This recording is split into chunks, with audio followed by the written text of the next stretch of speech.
ఒక ఊరిలో ఒక తండ్రి ఉండేవాడు. ఆయనకి 2 కుమారులు. అందులో చిన్న కొడుకు తండ్రితో ఆస్తిలో నాకు వచ్చు భాగం ఇవ్వండి అని అన్నాడు. అప్పుడు తండ్రి బాధపడ్డాడు.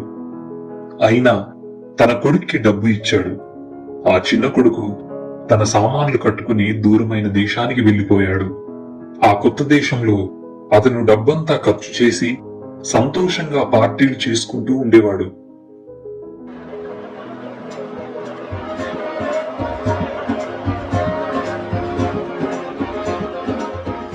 కాని కొన్నాళ్లకు అతని డబ్బంతా అయిపోయింది. ఆ దేశంలో కరువు వచ్చింది. తినడానికి కూడా ఏమీ లేకుండా పోయింది. ఆ చిన్న కొడుకు ఆ దేశస్థులలో ఒకని చెంత చేరాడు. అతడు పందులను మేపే పని అప్పచెప్పాడు. పందులకు ఆహారం పెడుతూ ఉండేవాడు ఈ చిన్న కుమారుడు. అతను పందులు తినే ఆహారమైనా తినాలని అనిపించింది.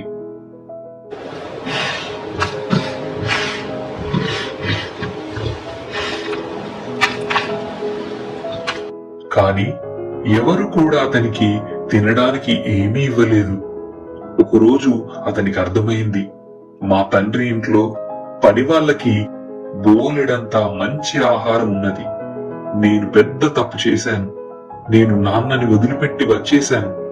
ఇప్పుడే వెళ్ళి, తండ్రి, నేను పరలోకమునకు నీకు విరోధంగా పాపం చేశాను. ఇక మీదట నీ కుమారుడనని అనిపించుకుంటకు యోగ్యుడను కాను. నన్ను మీ కొడుకుగా కాకుండా ఒక పనివాడిగా పెట్టుకోండి అని అడగాలని తను నిశ్చయించుకున్నాడు. గుండెలో ధైర్యం తెచ్చుకొని అతని ఇంటికి తిరిగి బయలుదేరాడు. అతను ఇంకా దూరంలో ఉండగానే తండ్రి అతన్ని చూసి కనికరపడి సంతోషంతో పరిగెత్తి వచ్చి అతన్ని గట్టిగా కౌగిలించుకొని ముద్దు పెట్టాడు.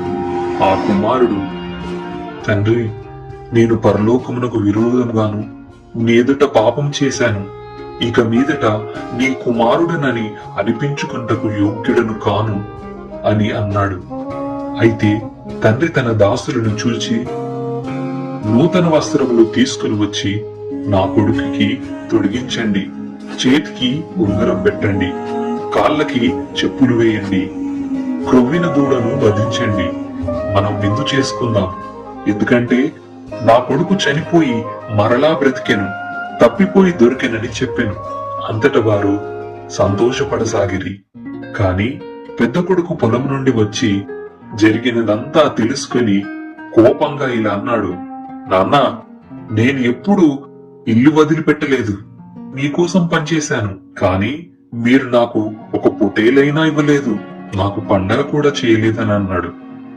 నాయనా, నువ్వు ఎల్లప్పుడూ నాతో పాటే ఉన్నావు. నా దగ్గర ఉన్నాయన్నీ నీవే.